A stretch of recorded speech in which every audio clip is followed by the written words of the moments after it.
The paper coffee cup shook slightly in my hands as I sat in the hospital waiting room. My mother's heart surgery would start in an hour, and my father was pacing nervously, looking anywhere but at me. Dr. Mitchell is the best cardiothoracic surgeon in the state, the nurse assured us. Your mother is in excellent hands. I caught my father's eye and saw a flicker of recognition at the doctor's name. He quickly looked away, but I knew he was thinking about it, about the name we'd chosen together on a cold November morning 25 years ago. My son's name. The one they made me give away. Mrs. Parker? A familiar voice called from the doorway. The surgeon would like to speak with you before the procedure. I stood up, smoothing my skirt. Of course, Emily. Lead the way. My father's head snapped up. You know the nurse? I know a lot of people here, I said quietly, following Emily down the hallway. The truth was, I knew everyone on this floor. I'd been coming to this hospital every Thursday for the past 3 years, ever since I'd finally found my son, or rather, since he found me. My name is Laura Parker, and 25 years ago, my parents forced me to give up my baby boy for adoption. I was 16, terrified, and had no choice. But life has a way of coming full circle, and sometimes the paths we're forced to abandon lead us right back to where we're meant to be. The memory of that day still burns clear in my mind. I was sitting in my hospital bed, still sore from giving birth, when my parents came in with the adoption papers. This is for the best, Laura, my mother said, not meeting my highs. You're too young. You can't raise a baby. But I want to, I pleaded, cradling my newborn son. Please just help me figure it out. I'll finish school. I'll get a job. Enough. My father's voice cut through my protests. This isn't up for discussion. That baby deserves real parents, not a teenage mistake. Sign the papers. I looked down at my son's perfect face, memorizing every detail. His tiny nose, exactly like mine. The way his fingers curled around my thumb. The soft dark hair that already showed signs of curling. Can I at least name him? I whispered. They exchanged a look, then nodded. I picked up the pen with trembling fingers and wrote James Mitchell Parker on the form. James for my grandfather, who'd been the only one to show me kindness during my pregnancy. Mitchell because it sounded strong, professional, the kind of name that belonged on a doctor's office door. Then I signed the papers that gave away my rights as his mother, and they took him from my arms. The next few years passed in a fog. I finished high school, went to college, built a career in publishing. On the surface, I did everything my parents wanted, became the daughter they could be proud of again. But every November 12th, on James's birthday, I would buy a small blue cupcake and make a wish. The same wish, year after year, that he was happy, healthy, and loved. That someday, somehow, I would find him again. I never told my parents that I'd registered with adoption agencies, hoping he might look for me one day. Never mentioned that I kept a special email address just for him. Never admitted that I scanned crowds, looking for a face that might have my nose, my curls. Then 3 years ago, on an ordinary Tuesday morning, I got the email I'd been waiting for my entire adult life. Dear Ms. Parker, my name is James Mitchell. I believe you might be my birth mother. I'd had to read the email 10 times before the words sank in. He was a doctor, a surgeon actually, at Boston General Hospital. He was married to a pediatrician named Sophie. He wanted to meet me if I was willing. We arranged to meet at a small coffee shop near the hospital. I got there an hour early, changing tables 3 times before settling in a quiet corner. When he walked in, I knew him immediately. He had my curls, though shorter and more managed than mine. My nose set in a face that looked so much like his biological father's it made my heart catch. But his eyes, those were all his own. Laura, he said softly, approaching my table. I stood up, my legs shaking. James, you look like you, he finished, smiling. Except taller. We talked for hours that day. He told me about his adoptive parents, kind, loving people who had supported his dream of becoming a doctor. About meeting Sophie in medical school. About wondering his whole life where he came from. They told me I could look for you when I turned 18, he said, stirring his 3rd cup of coffee. But I waited. I wanted to be established. To show you that I made something of myself. You didn't have to prove anything to me, I told him, fighting back tears. Just knowing you're happy, that's everything I ever wished for. He reached across the table and took my hand. I am happy, and I'd like you to be part of my life, if you want to be. From that day forward, we began building a relationship. Weekly coffee dates turned into family dinners with him and Sufi. He showed me around his hospital, introduced me to his colleagues. I attended medical conferences where he presented his research, bursting with pride but never revealing our connection. We kept our relationship private, not out of shame but because it was precious to us. Sacred. The only people who knew were Sophie, James' adoptive parents, who were wonderfully supportive, and my sister Kate. And now here I was, walking toward his office while my father paced in the waiting room, unaware that the surgeon about to operate on my mother was his grandson. James stood when I entered, professional in his white coat but with a familiar warmth in his eyes. "Mrs. Parker," he said formally, then dropped his voice. "Mom, how are you holding up?" I sank into the chair across from James's desk, letting out a shaky breath. "I'm okay. It's just surreal. All these years of keeping our secret, and now I'm about to operate on my biological grandmother," he finished, running a hand through his curls. A gesture so like mine it made my heart ache. While Grandpa paces in my waiting room, having no idea who I am. The word Grandpa hung in the air between us. In the 3 years since we'd reunited, James had never referred to my parents that way. They didn't deserve that title, we both knew it. "Are you sure you want to do this?" I asked. "We could request another surgeon. No one would question it." James shook his head, his expression turning serious. "I'm the best chance she has. This procedure, it's complicated. And besides," he gave me a small smile, "maybe it's time they knew. Maybe this is how it's supposed to happen." I thought about all the moments that had led us here, the birthdays spent apart, the graduations and achievements they'd missed, the day James had won his first major medical award, and I'd sat in the back of the ceremony, silently bursting with pride. "They might not react well," I warned. "You know how they are." "I do," he agreed. "You've told me enough stories. But I'm not that baby they forced you to give up anymore. I'm Dr. James Mitchell, Chief of Cardiothoracic Surgery, and I'm going to save my grandmother's life, whether they like it or not." A knock at the door interrupted us. Sophie poked her head in, her kind face concerned. "James? They're ready to prep Mrs. Anderson for surgery." He stood straightening his coat. "Thanks, honey. I'll be right there." After Sophie left, he turned back to me. "Ready?" I nodded, standing up. "Just be careful with her, okay?"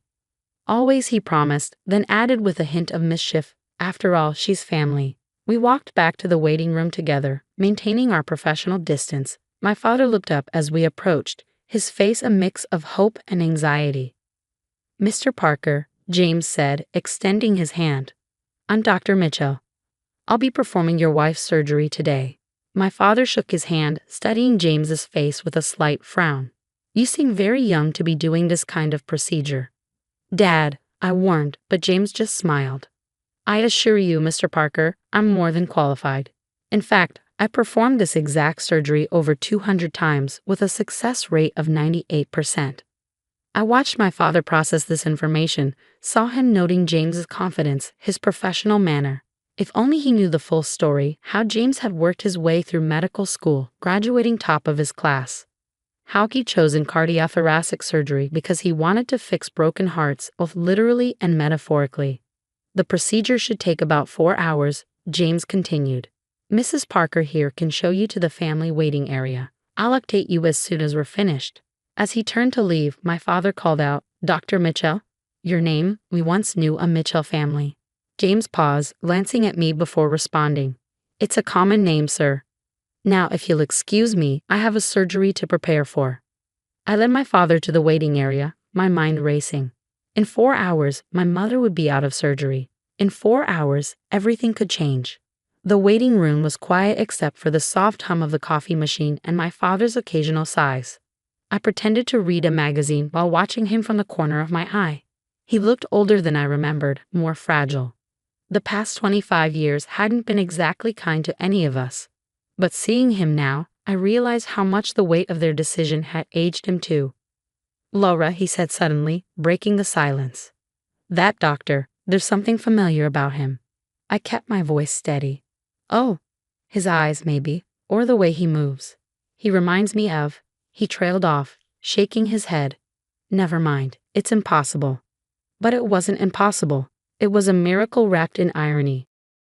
The baby they forced me to give up was now the man holding my mother's life in his skilled hands. I thought about the last conversation I'd had with my mother before her heart problems began. She'd been talking about regrets, though not the one that haunted me. I wish we traveled more, she'd said. Seen more of the world. I'd wanted to tell her about all she'd miss right here at home. About her grandson's medical school graduation, his wedding to Sophie, his rising career. About the brilliant, compassionate man he'd become despite, or perhaps because of, the circumstances of his birth.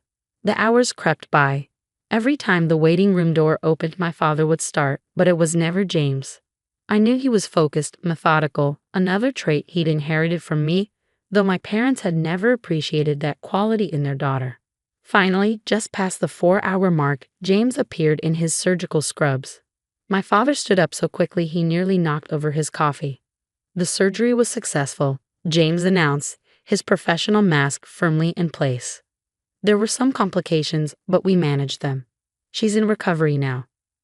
My father sagged with relief. Thank you, Dr. Mitchell. Thank you. James nodded, then did something that made my heart stop. He pulled off his surgical cap, revealing those familiar curls, my curls. My father's eyes widened as he stared at James, really seeing him for the first time. I saw the moment recognition dawned in his face, followed quickly by disbelief. It's not possible, he whispered. James met my father's stunned gaze steadily. Actually, Mr. Parker, it is possible. I'm your grandson. The one you made your daughter give up 25 years ago. The waiting room seemed to freeze. My father's face went through a kaleidoscope of emotions. Shock, denial, anger, fear. Finally, he turned to me. You knew, he demanded. All this time. For the past 3 years, I said quietly.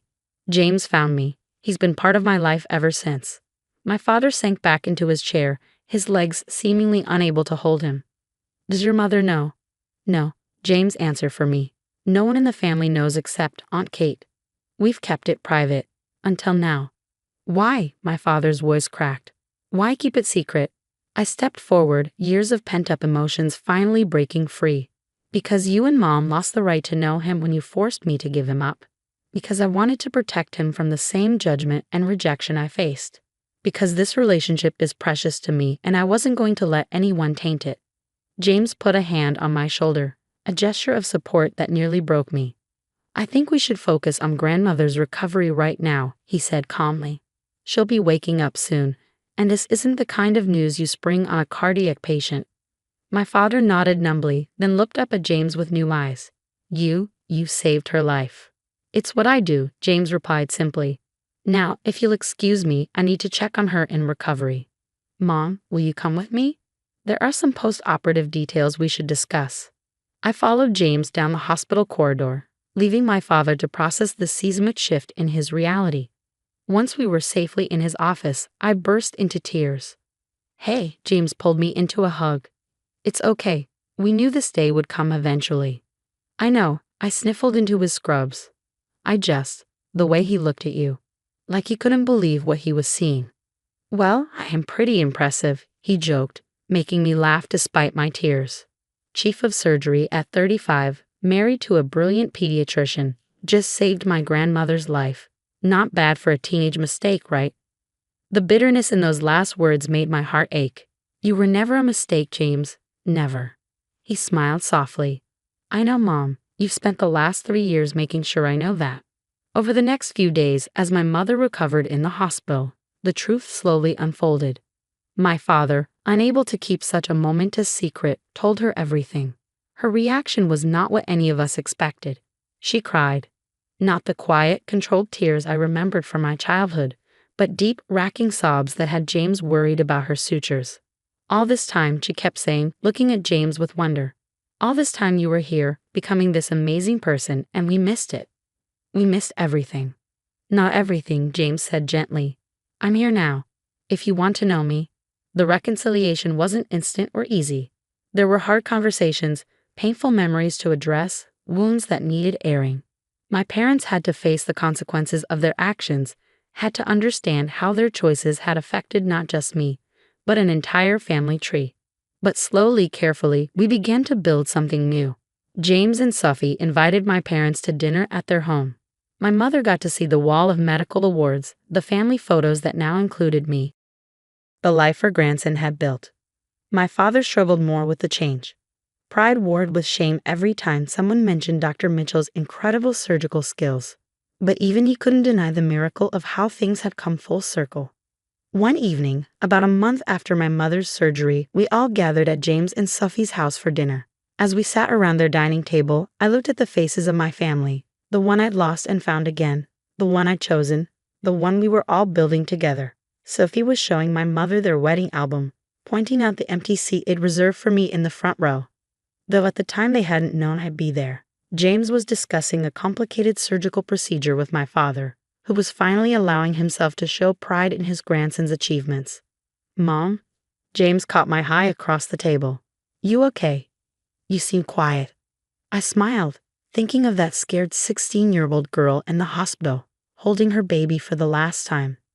If only I could tell her that this moment was waiting 25 years in the future. "I'm perfect," I said.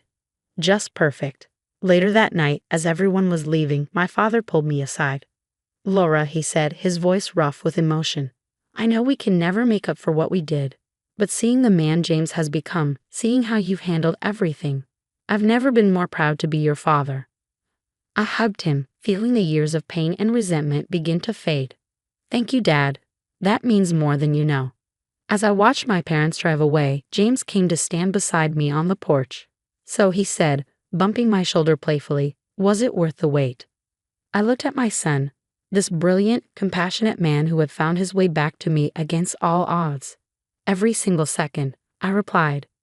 We stood there together, mother and son, our shared curls glinting in the porch light, our hearts finally completely whole. Sometimes life's greatest pain leads to its greatest joy. Sometimes the babies we're forced to give up grow into the adults who save us. And sometimes, if we're very lucky, the circles we think are broken turn out to be just taking the long way around to completion.